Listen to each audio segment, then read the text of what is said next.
आज मंडे का दिन है और एक स्टडी ये कहती है कि मंडे के दिन सबसे ज्यादा हार्ट अटैक्स होते हैं। ऐसा क्यों होता है?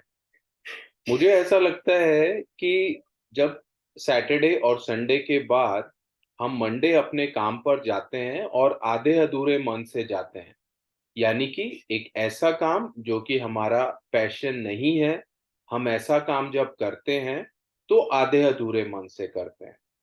फ्रेंड्स, अगर आपने अपने काम को अपना पैशन बना लिया तो मुझे ऐसा लगता है कि आपका जो पैशन है वो आपको सक्सेस भी दिलाएगा, पैसा भी दिलाएगा और रुतबा भी दिलाएगा।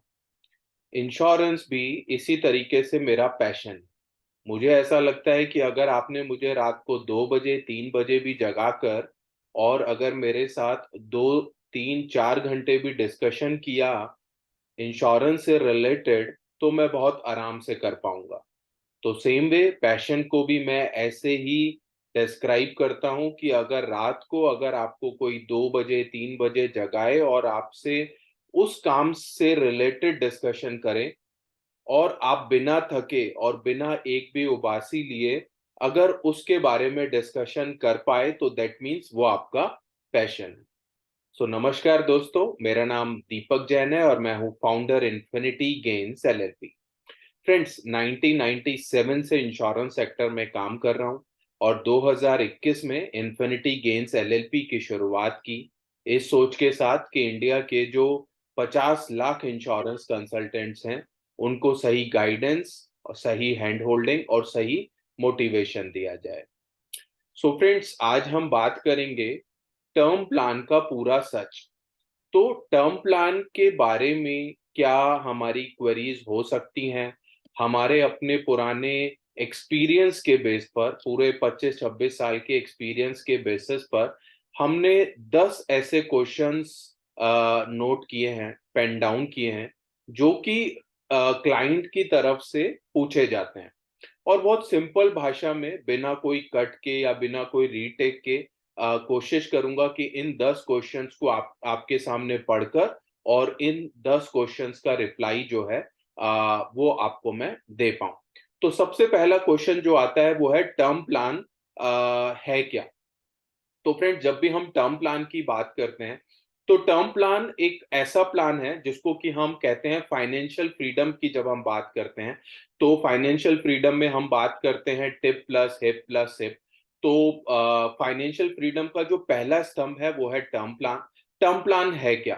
टर्म प्लान एक ऐसा इंश्योरेंस पॉलिसी है जो कि किसी भी परिवार के अर्निंग मेंबर द्वारा लिया जाता है। वो अपने लिए उस पॉलिसी को परचेज करते हैं और किसी भी अनहोनी की सिचुएशन में जब वो अर्निंग मेंबर नहीं रहते तो नॉमिनी को जितने भी वो सम इंश्योर्ड की पॉलिसी है वो पैसा नॉमिनी को पे कर दिया जाता है। तो इसको टर्म प्लान बोला जाता है और टर्म प्लान के अंदर मान के चलिए जितने समय के लिए आपने ये पॉलिसी ली है और उसमें अगर नॉमिनी जो मेन पर्सन है वो फिट एंड फाइन रहते हैं तो ये जो इस पर्टिकुलर पॉलिसी में प्रीमियम वापस कुछ नहीं मिलता। उसको भी हम आगे बहुत डिटेल में डिस्कशन करेंगे।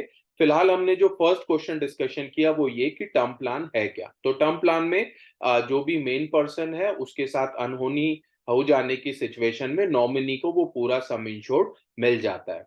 सेकंड, हम बात करते हैं स्कोप ऑफ टर्म प्लान। क्या टर्म प्लान का आज की डेट में इंडिया में स्कोप है? तो फ्रेंड्स, स्कोप की अगर बात करें तो इंडिया के अंदर आज की डेट में 86% का प्रोटेक्शन गैप है। प्रोटेक्शन गैप का मतलब यह है कि इंडिया में सिर्फ और सिर्फ 14% लोग ऐसे हैं जिनको जितना टर्म प्लान चाहिए उतना टर्म प्लान का सम इंश्योर्ड उनके पास है। और अगर 86% पॉपुलेशन की बात करें इंडिया में, या तो उनके पास टर्म प्लान है ही नहीं, या अगर किसी को 2 करोड़ का टर्म प्लान जिसके पास होना चाहिए उसके पास वो 2 करोड़ का नहीं है, वो कम है। तो इंडिया में आज की डेट में 86% का प्रोटेक्शन गैप है। अब हम बात करते हैं from where you can buy, कि आप टर्म प्लान कहां से बाय कर सकते हो। फ्रेंड्स, इंडिया के अंदर इंश्योरेंस सेक्टर 3 पार्ट में डिवाइडेड है: लाइफ इंश्योरेंस, जनरल इंश्योरेंस और हेल्थ इंश्योरेंस। जब हम बात करते हैं टर्म प्लान की, तो टर्म प्लान आप एक लाइफ इंश्योरेंस कंपनी से बाय कर सकते हैं। इंडिया में आज की डेट में 24 लाइफ इंश्योरेंस कंपनीज जो हैं वो काम करती हैं, और किसी भी इंश्योरेंस कंपनी के पास आप जाइए, अपना प्रपोजल आप वहां पर दीजिए, और जो भी टर्म्स एंड अंडरराइटिंग गाइडलाइंस हैं उसके बेसिस पर आप एक लाइफ इंश्योरेंस कंपनी से अपना टर्म प्लान बाय कर सकते हैं। अब हमने ये तो बात कर ली कि टर्म प्लान है क्या, टर्म प्लान की आज इंडिया में रिक्वायरमेंट क्या है, कितना स्कोप है टर्म प्लान के सेक्टर में, कितने लोग अभी भी अनइंश्योर्ड हैं। ये भी हमने बात कर ली कि आप एक लाइफ इंश्योरेंस कंपनी से एक टर्म प्लान जो है वो बाय कर सकते हैं। बट कौन सी लाइफ इंश्योरेंस कंपनी से आप अपने लिए एक टर्म प्लान बाय कर सकते हो, क्योंकि सबसे इम्पोर्टेंट बात यह है कि जब आप एक टर्म प्लान बाय कर रहे हो, उस समय पर खुदा ना खास्ता अगर आपके परिवार को उस टर्म प्लान का क्लेम लेने की जरूरत पड़ी, तो आपको ये समझना होगा कि वो समय पर आप वहां पर नहीं होंगे। और ऐसी कंडीशन में आपको एक ऐसी कंपनी से एक टर्म प्लान पॉलिसी बाय करनी चाहिए जो कि आपके वाइफ और बच्चों को आसानी से वहां से क्लेम मिल पाए। तो ऐसी ऐसी कौन सी कंपनी है जिससे कि आपको टर्म प्लान जो है वो लेना चाहिए? तो इसके लिए बेसिकली 3 क्राइटेरिया जो है वो आपको देखने होंगे। फर्स्ट वन इज जो क्लेम सेटलमेंट रेशियो की जब हम बात करते हैं, तो पहला जो उसका सिनेरियो होता है उसमें हम चेक करते हैं कि claim settlement number of claim basis पर। इसका मतलब ये है कि किसी भी इंश्योरेंस कंपनी के पास अगर 100 क्लेम आए, तो 100 में से इंश्योरेंस कंपनी ने कितने क्लेम पास कर दिए। क्या 90 क्लेम पास किए, या 92 क्लेम पास किए, या 95 क्लेम पास किए, यानी नंबर ऑफ क्लेम कितने पास किए। तो जितने ज्यादा नंबर ऑफ क्लेम अगर कंपनी ने पास किए होंगे, दैट मीन्स कि वहां का क्लेम सेटलमेंट रेशियो अच्छा है, तो आप वहां से पॉलिसी बाय कर सकते हैं।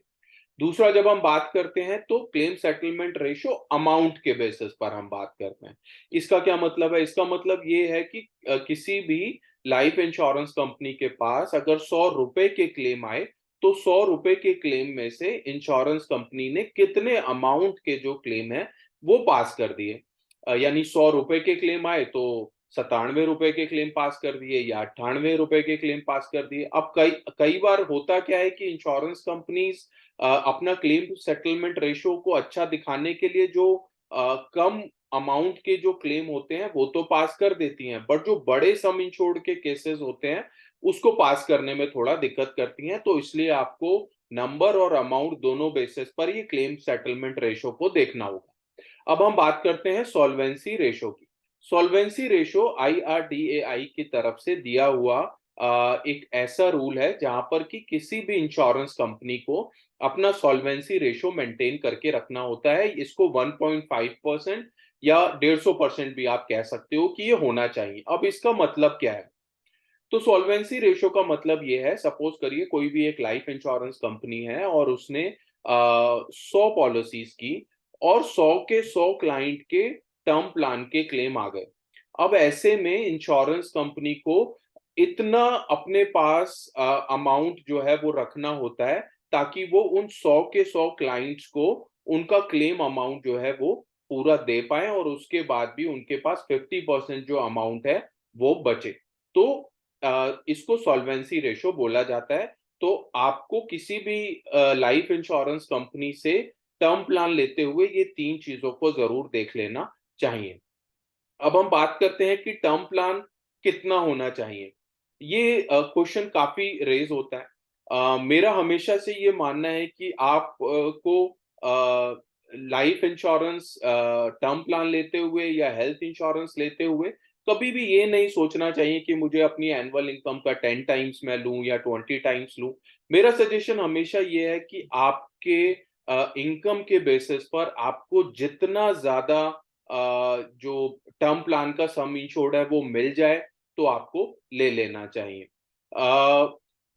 इसके अलग-अलग सिनेरियो हो सकते हैं, और टर्म प्लान कितना लेना चाहिए इसके पीछे हम एक और लॉजिक हमेशा देते हैं, और वो ये कि सपोज करिए कि एक फैमिली है, उस फैमिली के अंदर हस्बैंड वाइफ 2 बच्चे हैं। और सपोज करिए कि हस्बैंड जो है वो हर महीने घर पर 1 लाख रुपए जो है वो देते हैं घर खर्चों के लिए, ईएमआई के लिए, गाड़ी की ईएमआई के लिए, बच्चों की फीस के लिए, घर के खर्चे के लिए। तो आप ये मान के चलिए आपके पास आपको उतना सम इंश्योर्ड ले लेना चाहिए। सपोज करिए कि अगर अनहोनी हुई और आप नहीं हुए तो भी इतना अमाउंट उस परिवार को मिल जाना चाहिए आपके जाने के बाद भी, कि वो पैसे को अगर उन्होंने बैंक के अंदर डिपॉजिट भी कर दिया तो भी 5, साढ़े 5, 6% का जो भी रेट ऑफ इंटरेस्ट है उसके बेसिस पे हर महीने उनके पास 1 लाख रुपया रेगुलर आता रहे। तो इस सोच के साथ आपको टर्म प्लान लेना चाहिए। किस एज में लेना चाहिए? ये भी एक क्वेरी काफ़ी हमारे क्लाइंट्स की तरफ से रहती है कि किस एज में हमें टर्म प्लान लेना चाहिए।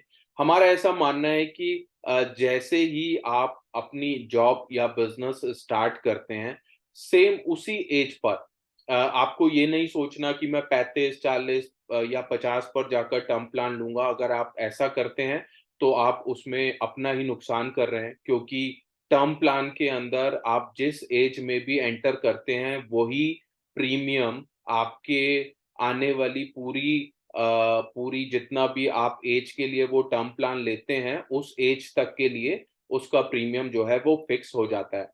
तो मेरा मानना हमेशा से ये है कि जैसे ही आप जॉब या बिज़नेस अपना स्टार्ट करते हैं, तो आपको टर्म प्लान के अंदर एंट्री ले लेनी चाहिए, क्योंकि अगर एक बार आपने टर्म प्लान के अंदर एंट्री ले ली, सपोज़ करिए आप 25 साल की उम्र में हैं और आप अपने लिए टर्म प्लान बाय कर रहे हैं, तो आप 80 साल की या 85 साल की उम्र तक के लिए अपना टर्म प्लान लीजिए, और इसमें जो प्रीमियम पेमेंट ऑप्शन है, वो आपको 5 साल, 10 साल और 12 साल तक के लिए मिलते हैं। और अगर आप चाहते हैं कि रेगुलर प्रीमियम पेमेंट आपको करना है, तो आप वो भी ऑप्शन ले सकते हैं। मेरा सजेशन हमेशा ये होता है कि अगर आप 25 साल की उम्र में टर्म प्लान ले रहे हैं, तो मैक्सिमम 12 साल का आप प्रीमियम पेमेंट कीजिए, सो दैट आप 40 से पहले-पहले अपनी जो टर्म प्लान की लायबिलिटी है उससे फ्री हो जाए, और आपका जो टर्म प्लान का कवरेज है, वो 80, 85 या आप जो भी एज आपको सूट करती हो, आप वहाँ तक ये टर्म प्लान जो है वो ले सकते हैं।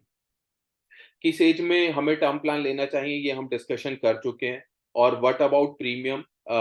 जब हम बात करते हैं कि टर्म प्लान का प्रीमियम कैसे कैलकुलेट होता है, तो उसको भी हम डिस्कशन करते हैं। टर्म प्लान का प्रीमियम जब हम कैलकुलेट करते हैं, तो हमें आपकी डेट ऑफ बर्थ की रिक्वायरमेंट होती है। आपकी डेट ऑफ बर्थ से ये पता चलता है कि आपकी करंट एज कितनी है। सपोज करिए कि अगर आपने 30 साल की उम्र में टर्म प्लान लेने का डिसाइड किया और आपने ये सोचा कि मुझे 80 साल की उम्र तक के लिए टर्म प्लान लेना है, तो करंट आपकी एज निकाली जाएगी और उसके अंदर ये निकाला जाएगा कि नेक्स्ट 50 साल के लिए आपको जो है वो टर्म प्लान लेना है। तो इसके बेसिस पर आप जो है अपना टर्म प्लान ले सकते हैं। प्रीमियम पेमेंट ऑप्शन इसमें 5 साल, 10 साल, 12 साल और रेगुलर प्रीमियम पेमेंट ऑप्शन भी आपको मिल जाते हैं। अब बात करते हैं कि अभी तो मैं सिर्फ 25 साल का हूँ, बट क्या मैं और अभी मेरी इनकम भी इतनी नहीं है और आने वाले समय में वो बढ़ेगी, तो क्या मैं आने वाले समय में अपना सम इंश्योर्ड यानी टर्म प्लान का जो सम इंश्योर्ड है, क्या मैं उसको इंक्रीज कर सकता हूँ? Yes, you can increase. तो आज की डेट में लाइफ इंश्योरेंस कंपनीज आपको ऑप्शन देती हैं कि जब आपकी मैरिज हुई, तो आप अपने टर्म प्लान का सम इंश्योर्ड इंक्रीज कर सकते हैं। इसके अलावा जब आपका बेबी बॉर्न हुआ, तब भी आप अपना जो सम इंश्योर्ड है उसको इंक्रीज कर सकते हैं, या फिर जब आपने होम लोन लिया, तब भी आप अपने टर्म प्लान के सम इंश्योर्ड को इंक्रीज कर सकते हैं। अब हम बात करते हैं कि टर्म प्लान आपको जो लेना चाहिए वो राइडर के साथ लेना चाहिए या विदाउट राइडर लेना चाहिए। तो जब भी आप टर्म प्लान लेते हैं, तो टर्म प्लान के साथ आपको आज की डेट में 4 तरीके के राइडर्स जो हैं में वो मिलते हैं, जिसमें कि आपको एक्सीडेंटल डेथ बेनिफिट का राइडर मिलता है। यानी टर्म प्लान जब आप लेते हैं तो नॉर्मल डेथ होती है, तो जो बेसिक सम इंश्योर्ड है वो आपको कंपनी से मिलता है। लेकिन अगर आप एक्सीडेंटल डेथ का राइडर ले लेते हैं और एक्सीडेंट की वजह से डेथ होती है, तो जो सम इंश्योर्ड है आपका वो डबल हो जाता है। इसके अलावा जो बाकी के जो तीनों राइडर्स हैं, वो मेरे हिसाब से कोई इतने इम्पोर्टेंट मुझे महसूस नहीं होते। बट हाँ, जो प्योर टर्म प्लान के साथ अगर आप एक्सीडेंटल डेथ बेनिफिट राइडर जो है ले लें, वो मेरे हिसाब से अच्छा होता है। अब हम बात करते हैं कि आपको प्योर टर्म प्लान लेना चाहिए या रिटर्न ऑफ प्रीमियम वाला टर्म प्लान लेना चाहिए। तो प्योर टर्म प्लान के अंदर क्या होता है कि जैसे आपने जब भी प्रीमियम पे किया और जो जब प्योर टर्म प्लान के अंदर आपने जो भी प्रीमियम पे किया और एक्सीडेंट और डेथ की कंडीशन में आपको क्लेम मिलता है। बट अगर मान के चलिए किसी भी प्रकार का कोई क्लेम नहीं आया 80 साल की एज तक या 85 साल की एज तक, तो प्रीमियम जो है वो इंश्योरेंस कंपनी के पास चला जाता है, वो प्रीमियम वापस नहीं मिलता।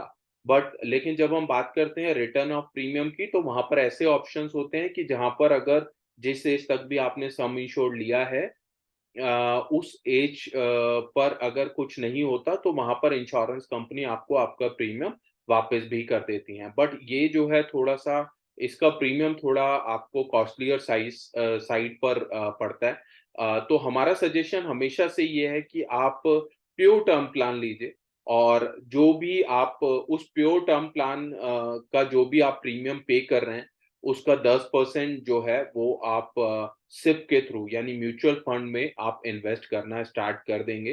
तो मुझे ऐसा लगता है कि जो आपके ओवरऑल प्रीमियम की रिकवरी है वो लॉन्ग टर्म में आपको सिप के थ्रू यानी म्यूचुअल फंड्स के थ्रू आपको मिलनी स्टार्ट हो जाएगी।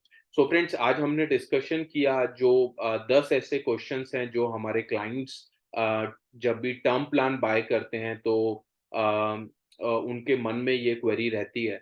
और मुझे ऐसा लगता है कि आज मैंने बहुत सिंपल और सिंपल शब्दों में जो है वो टर्म प्लान की पूरी अंडरस्टैंडिंग देने की कोशिश की है। और अगर आप भी आपके पास ऑलरेडी अगर टर्म प्लान है तो मुझे आप कमेंट बॉक्स पे कमेंट करके ज़रूर बताइएगा कि आपके पास कौन सी कंपनी से आपका टर्म प्लान जो है वो चल रहा है।